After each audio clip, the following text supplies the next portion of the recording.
Hi everyone, my name is Karli Gallagher. I am the Adult Programming Coordinator for Charleston County Public Library, and this is the second video in our crochet series. In the first video, we covered some basics for crochet, some tips, some essential supplies you need, and some examples of my work using the single and double crochet that we're going to learn by the end of this video. So if you missed that, I'm going to make sure to give you a link to that so you can catch up if you want to. Before we get started, I want to say don't feel bad if you have to pause and rewind more than once to catch the things I'm saying. It just depends on what kind of learner you are. If you're a visual learner, you're going to need to watch my hands a few times, pause, try it yourself, whatever it takes. I promise it's not too bad and it's going to be worth it. All right, so grab your yarn and your hook. Let's do this. The first thing we need to do to get started is to create a slip knot. And I've done that right here. I've got a slip knot on my hook. So let me show you how I got there. There's two parts to your yarn. You have your tail, which is the very tail end, and then you have what we call the working yarn, which is coming out of your ball of yarn. So give yourself a tail of about 9 inches. Doesn't hurt if it's too long. It hurts more if it's too short. Now I'm going to make a loop. I just pinch my loop. Take my working yarn over here on the right, and I stuff it in there and pull it through. Let's do that one more time. Loop, pinch, working yarn,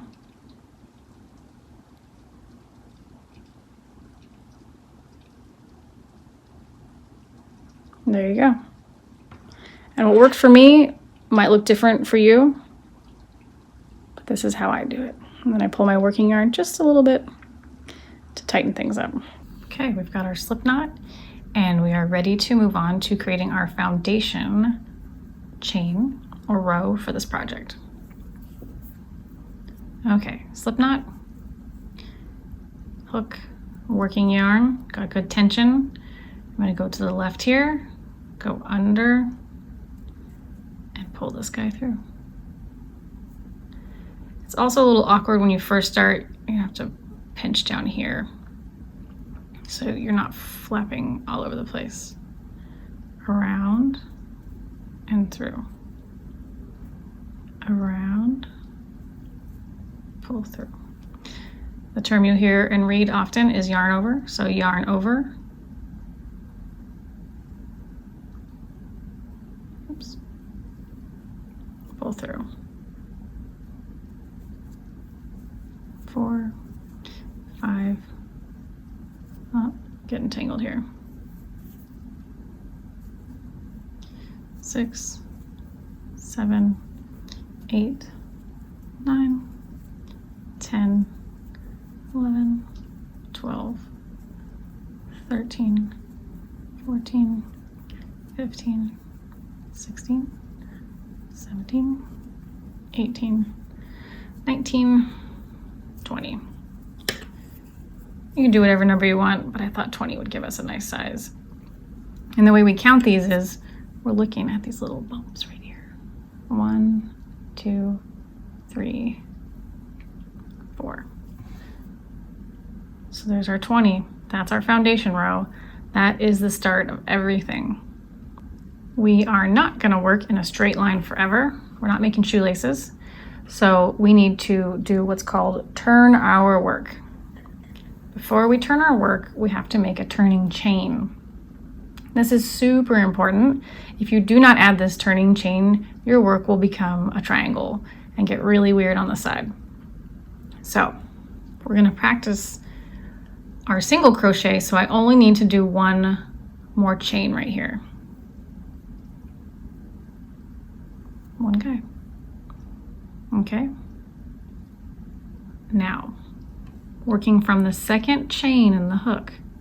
So not this guy, but the second hole. Can you see the difference? Let me see if I can. I've got 2 chains. This bump is one, this is the second one. I want to go in the second one from the hook.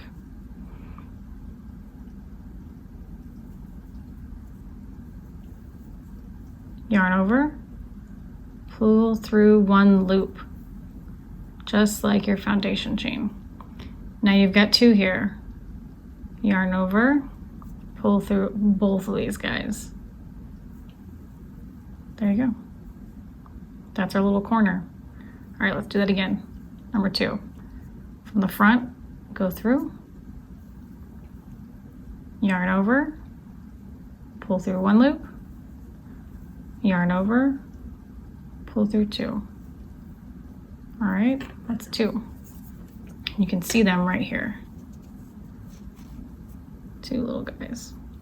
Let's get going. Do number 3. Through the front, yarn over, pull through 1, and pull through 2. My yarn is stuck in there. Pull more out. All right, let's keep going.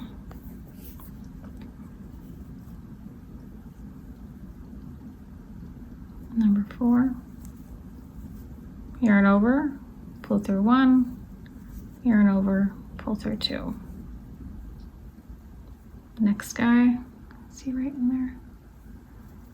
Yarn over, pull through 1, yarn over, pull through 2. And we're up to 5. And if you're like me and you went all the way to 20, you're gonna make sure you do this 20 times total. Okay. Here is my row of 20 single crochets. And you can see my work is curling a little bit. I mentioned sometimes it's beneficial to start with a larger hook or make sure your foundation is a lot looser. Otherwise you get a little bit of a curl here. But this is a practice piece, so it is not the end of the world. Let's practice turning again to do another row of 20 single crochets. Do you remember what we do here so we don't end up with the funky shape? We're gonna do a turning chain. So there's 1 for our turning chain. Then we're gonna spin the work around. Because like I said, we're not making one long thing. We're going back and forth in this example. Okay, let's do that again.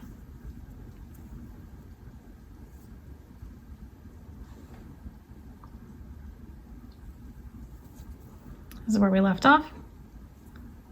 Yarn over, pull 1 guy through. Okay, flipping it around. Now I'm over here on the right, and I'm ready to go into, anyone remember? The second chain from the hook. So now it's looking a little different. Not this first one, but this second one. Not to be confusing, but there are lots of different techniques that create different kind of textures. Some people will go through this one only. Some people do the front only. Some people can go through both. It really depends on you and your project. I think the easiest thing right now is to go through our back loops. So we'll go through, yarn over, pull through once, pull through twice. Yarn over, pull through once, twice. Number 3, yarn over, pull through, pull through. Yarn over, pull through.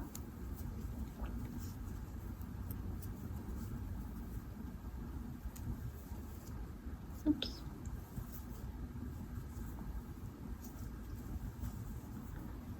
And you really want to be mindful of your work not getting twisted up and get curly. Oops, as you can see. You also want to be mindful of yarning over and not pulling through everything, because you will have created just a slip stitch. Your work won't grow. It'll just be like your foundation row.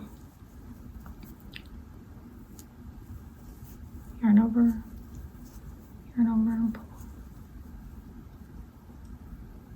Grabbing that back loop.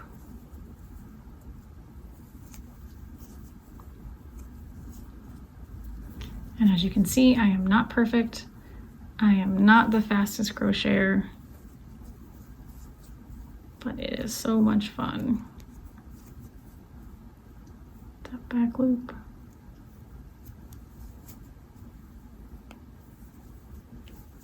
Until you've gone the same number of across as you did the first time. And you can see here we're only going through the back loop, so we've got this interesting ribbing texture going on here. All right, let's finish up our row. Here we have our 2 rows of 20 single crochets. You can see it's getting taller. And if you wanted to go to town, you can create a scarf, a coaster, a coffee cup koozie, if you want to go to town and make a big rectangle or square with a single crochet. But I am ready to move on to show you the double. And the double crochet is what I guess you could call a taller stitch, it's a bigger stitch. So we have to make accommodations for that when we turn our work and when we start the stitch. So let's see what that looks like. Instead of 1 turning chain, I'm going to do 2. Because I'm going to have a taller stitch, and if I don't do that, things are going to curve and have a really weird shape. So that's important to have the right amount, to 1, not forget your turning chains, and 2, have the right amount. All right, so let's look at it this way. All right, another new step. Get an extra loop on your hook. All right, 1 right here. We're going to go into the 3rd chain instead of the 2nd. So everything is increased just a little bit. Okay. So I've got the one that was there already, the new one I put there. I went through the 3rd stitch. Now I'm going to yarn over once. Now I've got 3 on here. Yarn over. Through 2, yarn over, 3. So you can see it's a taller stitch that we're creating. Let's go through that again. 1 loop. See, 1, 2. Let's get that 3rd one on there. 3. Yarn over, pull through 2, yarn over, pull through 2. Yarn over, go in there, yarn over once, yarn over twice, and yarn over 3 times. I always say for the double crochet, you just need to know how to count to 3, and you can do it. 1, 2, 3. Don't ask me why we call it a double, but we go through 3 times. That's just the US terms, and that's the way we do it.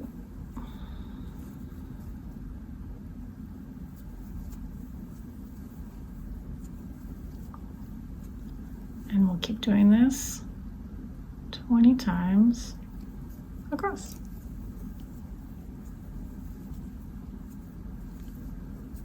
You can see how this is repetitive and relaxing, and how someday you'll be able to multitask while crocheting. You can already see how these doubles are twice as high as the singles. See that their height is about the same as 2 rows of singles. We have put a slip knot on our hook to get our project started. We have done a foundation chain to lay the foundation for our project. We did 2 rows of single crochet. We did a row of double crochet. We talked about the importance of turning your work and including those turning chains so that you can keep the clean, straight edges. When you forget those, you will see very quickly your work will get weird and a little wonky, and you will have to pull out your work and start over. But the good news is You aren't alone. You aren't the only one. We've all had to pull our work and start over. If you are brand new to crochet, I am sure that was more than enough information to last you the next week. So take some time to practice those single and double crochets. Don't forget your turning chains. And of course, leave comments so that I can help you out and provide any additional resources or support. I'm happy to help you. And next week, we are going to dive into the famous granny square. All right, until next week, bye.